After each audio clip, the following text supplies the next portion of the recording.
Today is a day that will live in infamy, apparently. USCIS is now going to become like ICE. ICE-like.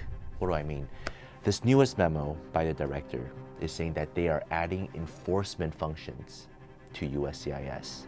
This is going to completely change the public's relationship with USCIS, especially given the context of everything that's going on with CBP Customs, with ICE itself. If USCIS also becomes ICE-like, it is definitely going to cause a chilling effect. Is it a good idea though?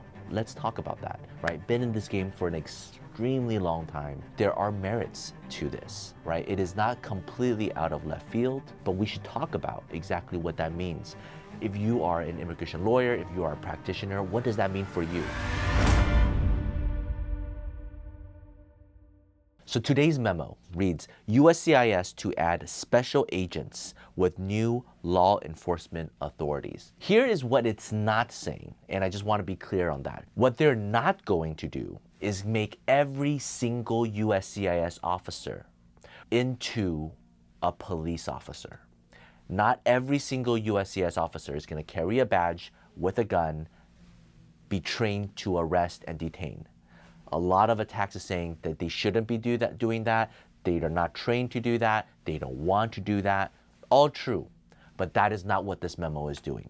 This memo is saying they're going to hire specific USCIS officers with that authority to be able to investigate fraud and to be able to detain. So not every single officer who is a USCIS officer will be doing this. And it is absolutely correct that USCIS officers don't want to have the police badge or to have the gun and to be detaining people by themselves. They're not trained for that. That's not what they signed up for. And they are already overwhelmed with too many things to do. It is not in their job duty. And that's important for practitioners and also for clients to know.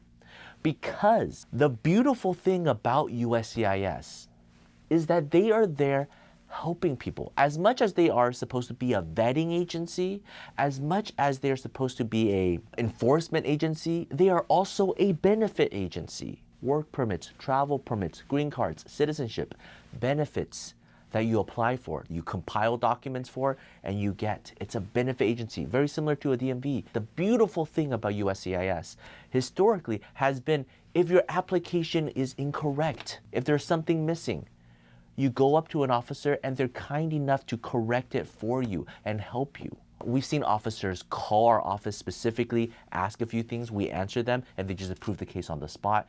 There are good officers, but this memo will cause a chilling effect on that, even though the director is saying they don't intentionally do that.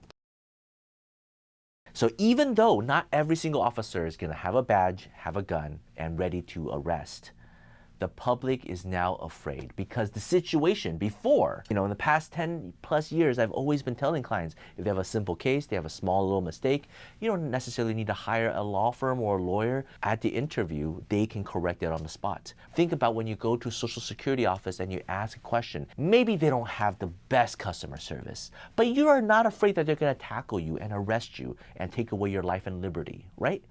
When you approach a police officer, or vice versa, if a police officer approaches you, that's a very different feeling and different conversation. In the past, when you go to DC, these USCIS officers, a lot of them are there to help you. And technically, they are still doing that. But because the public will now have a different image of USCIS, now they will see, they are already petrified as it is before this memo went out, just by purely seeing videos of people getting arrested from USCIS officers, right? But they're afraid of ICE, but now they're going to be afraid of USCIS officers. And that's not a good thing.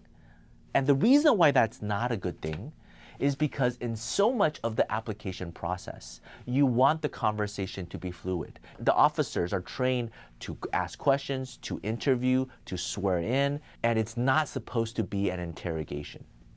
But this memo makes it into a battle. And now the clients might be even more concerned. And that shackles USCIS more than it helps.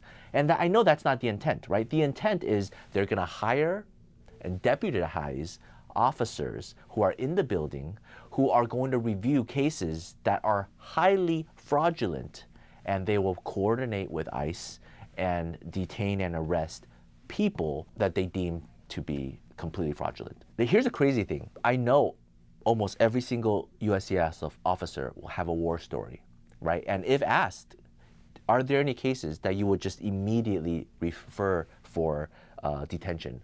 Almost all of them will say yes.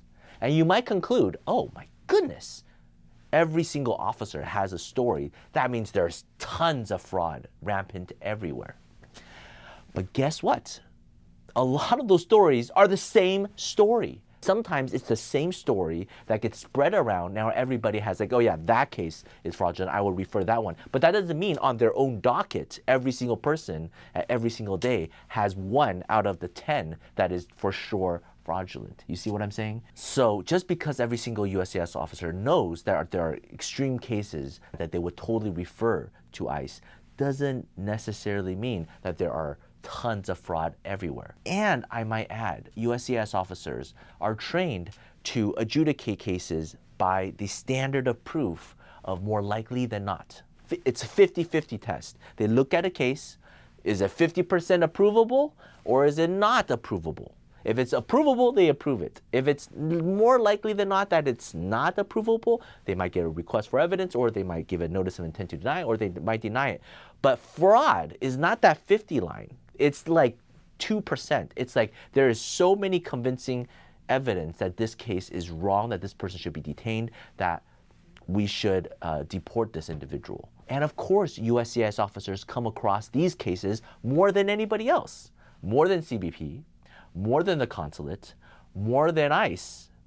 Who would know these cases the most? It would be USCIS officers. So it makes sense that if they're reviewing cases and they see this outlier, that they would refer those cases over to ICE. That's what they have been doing before this memo, right? They deny a case, they're like, this case is so bad, they refer it over to ICE. But according to this memo and according to all the publicity around this memo, they've been saying, well, ICE is too busy. They're supposed to be combating international crime. And CBP, Customs, they have too many other things that they are working with. They work with Homeland Security investigation, that they work with FBI and Interpol. They don't have time to focus on immigration. So who better to do it than USCIS officers? That's fair. But again, in the past, they have already been doing this. An alternative solution to this memo would have been, okay, well, why don't we just improve ICE's capacity?